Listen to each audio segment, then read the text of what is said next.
Today's video is part of a massive new collab called the Pantone Art Challenge, created by my friend Courageous Painting, and it's got a magical twist. In her monster universe, home to the cutest original monster characters you've ever seen, there's a rainbow bridge connecting our human world to theirs.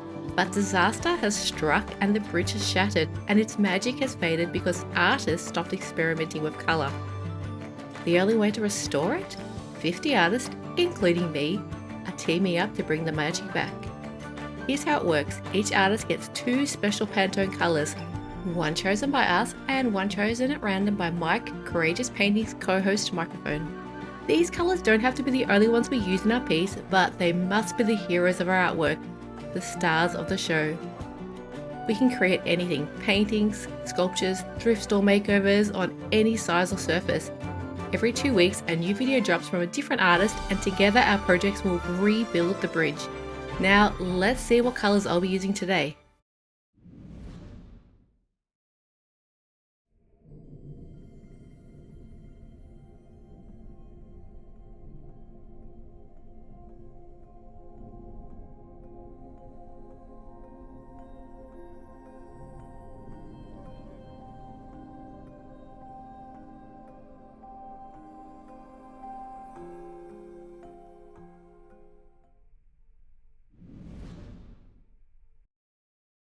Thank you for being so courageous and using your creativity to help restore the monster universe.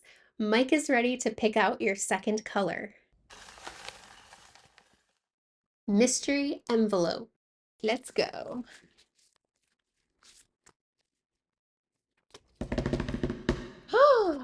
Ooh, this one is pretty. Now that you've got your color, it's up to you to use it in any creative project to help restore the Rainbow Bridge. Mike and I can't wait to see what you create.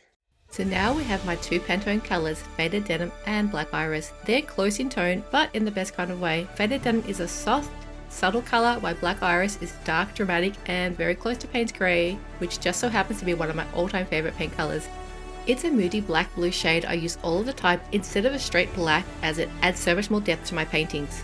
Together, the two colours give me a lot of options. I can layer them for contrast or blend them into a seamless monochromatic look. I'll actually be creating two different paintings today with these colours. The first is this whimsical fun little scene, and the second is a more realistic colour pencil piece where I'll be really putting these colours to the ultimate test. For my first piece, I decided to paint a cat, and not just any cat. This one's inspired by Kitty, a tuxedo cat who showed up on the doorstep when I was 14.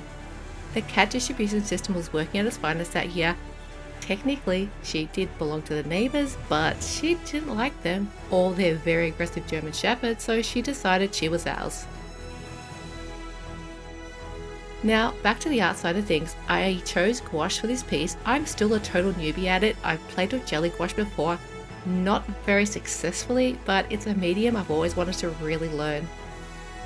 Scrolling through Instagram one day, I saw a crow painting done with just two colours, a dark blue black and a lighter blue highlight. I'm not really a bird person, but the colour sparked something. That palette was perfect for Kitty. She was our very first pet, and she was pure perfection. A tuxedo cat with black fur, white socks, and a white chest and belly. She was so beautiful. We loved her so much. When she had kittens, we kept all three. 3 cats for life. We had planned to give some away, but each had their own little personality, and we just couldn't part with any of them. They were our heart, and they helped us through some really difficult times, including the loss of my dad, not long before the kittens were born. For the painting itself, I used Michael Harding's Payne's Grey for her coat. For highlights in the dark fur and shadows on the white, I used Ash Blue by Holbein. That's what I love about this blue. It's so neutral, it works as both a highlight and a shadow. For her eyes, I painted them green with a matching green background. And to tie it all back to the challenge, I added some Pantone cards along the bottom, turning it into a magical little mischievous cat scene. The end result, it's cute, it's fun, and it's a piece of my own history. For my main piece, I wanted to go bigger and create something that really pushed me. My two Pantone colours, Faded Denim and Black Iris, are quite similar in tone. That makes them perfect for a moody, monochromatic style where they can really become the heroes of the piece. When I started brainstorming, I went through a few different ideas: a little dog, a sad child holding a teddy bear, scenes where I could really play with the shadows and atmosphere. Then I thought about a character who's already famous for starring in her own colourless world, Dorothy from The Wizard of Oz. Dorothy's journey is all about crossing from one world into another, from dull and lifeless to vivid and full of wonder. It's exactly what the Pantone Art Challenge is about, restoring colour and rebuilding the Rainbow Bridge. Only in my piece, the bridge is her stepping over the rainbow. To bring her to life, I'm working in coloured pencil. I pulled out my swatch decks to match the colours as closely as possible to my Pantones. From the Derwent drawing set, I chose ink blue, a deep rich blue close to my black iris shade.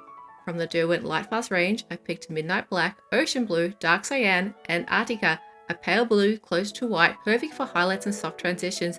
I'll also be using black and white pencils to deepen shadows and add contrast where needed. My concept is to split Dorothy in half through light and shadow. On her right side, she's holding Toto close by, her face and clothing cloaked in deep, dramatic blues and greys. That's the world she's leaving behind. On her left side, the light falls softly across her features and the tone shifts. There's warmth, there's life, and just a hint of the colours waiting for her in Oz. It's still tied to my two Pantone colours, but here the lighting tells the story. I thought long and hard about which medium to use. I even considered oil paint, then remembered I'm still learning how to paint oil painting portraits. Probably not the smartest time to experiment. Drawing portraits is something I do have a bit more experience with, so I decided to stick with the coloured pencils. Now, don't get me wrong, this is still a huge challenge for me. I have never drawn anything with such dramatic lighting before, so this piece is definitely outside my comfort zone. That said, I do love pencils and they are fun, they take forever, and yes, doing a colour pencil drawing is basically signing up for an endurance sport, but for me, it is relaxing. I can just sit there, get lost in it. I'm not quite in the hyper-realistic pencil artist league yet, you know, the ones that the artists who spend 50 hours on a single portrait and somehow manage to draw every single pore like it's their life's mission. Meanwhile, I'm over here thinking, 10 hours is good, right? But I'd love to get to that level someday where I can really nail all those small but important details, the tiny shadows and highlights around the eyes, the subtle shapes around the nose and mouth. One of the trickiest parts of this piece was layering the colours. I needed to use a lot of the blues, but still sneak in some skin tones. And depending on how many layers I'd already put down, the paper sometimes looked at me like, yeah, no, we're full. If I pushed too far, things got a little bit muddy, but that's fine. We'll just toss that in the I'm learning basket and move on. This piece isn't just about matching colours to a challenge. It's about using them to tell a story that connects directly to the heart of this collaboration. Dorothy's journey is the perfect metaphor for what the Pantone Art Challenge represents. She begins in a muted, colourless world and then steps into one bursting with light and magic. In my artwork, my two Pantone shades become the link, the bridge between those two worlds. On her right side, the tones are deep, cool and shadowed, a reflection of the world she's leaving behind. Toto is tucked in close, their forms almost melting into the darkness, as if they're still part of that fading place. On her left, the light changes everything. The cooler blues soften into pale highlights. Her skin picks up warmth. There's a sense of movement towards life over the rainbow. Even here, the Pantone colours are still woven into the piece, in the folds of her dress, in the shadows of her hair, tying both sides together. For me, this isn't just a split light portrait. It's a moment between leaving and arriving. The breath right before you step into something brighter. It's about transition, it's about hope, and the power colour has to change how a moment feels. I'll admit I had some trouble with Dorothy's right arm and left hand. Normally I love drawing hands, but here the thumb got a little bit too lost in the shadows and I struggled to find the right tones. It couldn't really match the colours of her face, both arms were sitting in much heavier shadows, so it became this balancing act of showing the depth of the shadow while still keeping the illusion of skin tone. It is not perfect, but neither am I.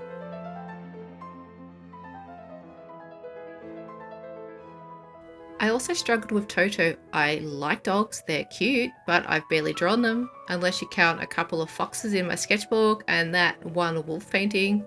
Getting the proportions right was tricky, just because dogs are very untested for me. Toto's also sitting deep in the shadows, so he needs to be there, but also pretty discreet. Once I got the basic shapes in place, it was actually much easier than I thought. Just by changing the pencil direction, you could create the fur texture and the light around the face. For something I was a bit nervous about, I think he actually came out kind of cute.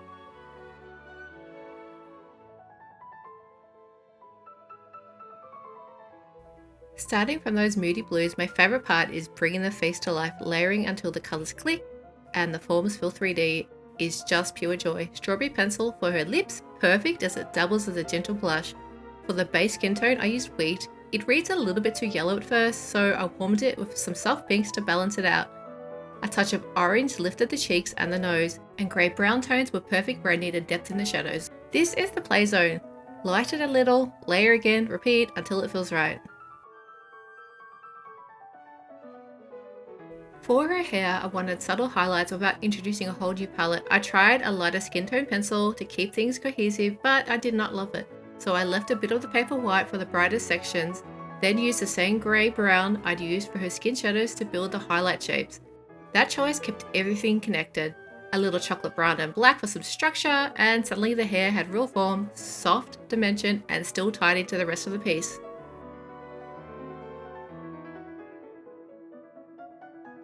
I added in some light skin tones over the very dark sections on the right side of her face. At first I thought it would help bring it all together, make it more cohesive, but I realized those warmer skin tones don't belong there. That entire section should really stay in blue. It was more important to focus on getting the shapes and the shadows right with the blue tones. Darkest where the strong natural shapes of the face are, or where the nose casts shadow, and a little light below the eye and around the cheeks to create that natural contours that mirror her left side. The gingham pattern on her tunic honestly is terrifying and tempting in equal measure. Get the spacing wrong, get the fabric direction wrong, and the whole illusion falls apart. I started by layering a few blues for the stripes, then toned over the white sections to balance them out. Slowly it began to come together. On the darker side, I even added the Arctic pencil lines over the blues, and to my surprise, it actually worked. The pencil grabbed even on a surface I had worked heavily on.